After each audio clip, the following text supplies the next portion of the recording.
that's not all of the offensive rebounds. There was a couple times where we just either didn't box out, half boxed out, and so that's just something to work on. The guys next year that are coming back, the guys coming in.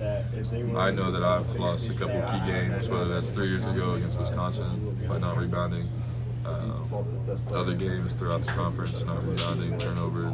This game, rebounding, turnovers, and that didn't lose us the game. We got to shoot well, we got to score the ball, but rebounding kills it. What role did momentum play? I mean, and do you think it factored in that you guys haven't really had to deal with too many deficits this year? Mm-hmm. Yeah, we always talk about wanting to punch first and hit early, hit often. But that's what they did today. Again, amazing team. Credit to them. They were on point today. And we just lacked in a couple areas. It doesn't take any away from the team that we are, the success we've had over the past 2 years, but they got us today. This is not the forefront, but just how do you sum up and reflect on your Purdue career? A lot of work. Gone through a lot of different things, met a lot of great people. I wouldn't change it for the world. Mason, what was it about them defensively that made it tough for you guys? Obviously, very quick, athletic team. Yeah, I think that's one thing about it, but they're also really smart. You can be really athletic, really fast, and physically gifted, but if you don't have any basketball sense or basketball IQ, it doesn't make you a great player. And they have both. That's why they're great players. That's why they won 2 national championships in 2 years. So again, credit to them. They shut us down and they were able to hone in on the small things and just had 40 minutes of intense pressure. You had 30 points at halftime. Did you feel okay about the way things were going offensively for you at that point? What was kind of the discussions coming out of halftime? Yeah, I wouldn't say we felt like at ease or okay, but we knew we weren't out of the game at that point. We knew who we were, and we knew that if we took it slowly, hit singles, we'd be able to come back in. We just never could get both feet planted. Yeah. And then the dry stretch you guys had, it felt like that, kind of took the air out of things. They needed there in the early part of the second half. Yeah, for sure. Anytime you don't score, it's hard to get in a groove, play well, get in a flow. What do you guys need to do? What do you need to do personally to move past this? I mean, especially your career's over now. Get back in the gym. Do everything you can to take a little bit of time away. Rest, recover, get your mental right. Because all of this, playing or not playing, is just a lot of stress. It comes with it, but at the same time, it's a lot of stress. So I believe that taking time for yourself, being able to sit in it, kind of look at it from different perspectives, get other people's ideas. And it's not a 1 day, 2 day kind of rest and recovery. It's different for everybody, but I think that it's important to be able to grow from it. You can't just forget about it and go on the next day and do something else. Coach Pence always talked about in our losses to sit in it.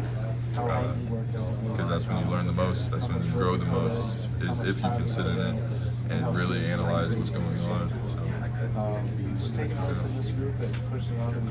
When you're playing somebody like you described, that's not only physically terrific, but also, as you were saying, really smart about it.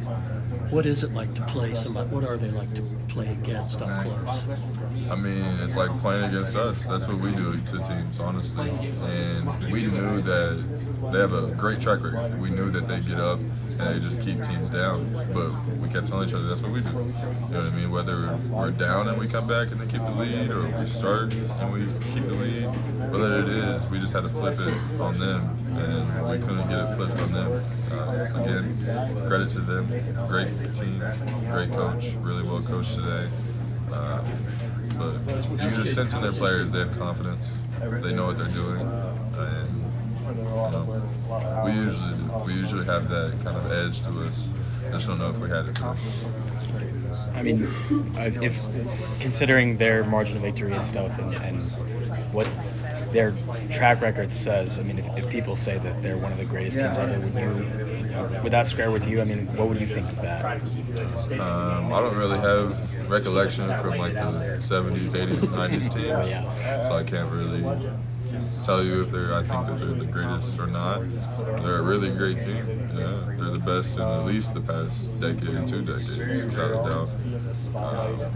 But I mean, they definitely have an argument. I don't remember the last team that went back to back. I think Coach actually said Florida was the last school. So we modeled Florida's kind of strength conditioning and whatever it is, progress throughout the season this year. So whatever.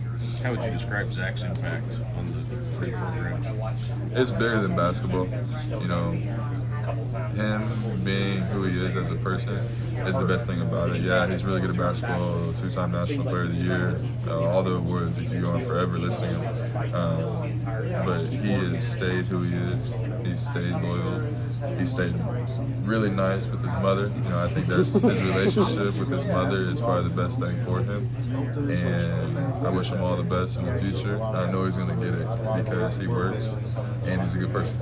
Somebody that works and is not a good person, they may make it, they may not make it, but if you're a good person and you know how to work, you'll be fine. He's just that. And for the program, I think that he just raised the bar. You know, the respect that Purdue fans give him is absolutely deserved. He has shown them something that they'll never see again in their life. Mason, can you describe the toll this long postseason journey takes on you? Yeah, it's a lot. From physically being tired, your legs, your body, you do the best you can to rehab, recover, hydrate, stretch, stay loose, stay good. But it definitely catches up to you. I know UConn's tired too, but they won, so they probably feel a little better now. And mentally, it's a lot. You know, you got to go from getting yourself up to play the game to trying to calm down and get sleep to getting up to play the game again, calm down. And so it's a lot of highs and lows, and that's why the best are able to stay right in the middle. We preach that, you know, we do an amazing job of that. Today just wasn't our day. What did you guys prove about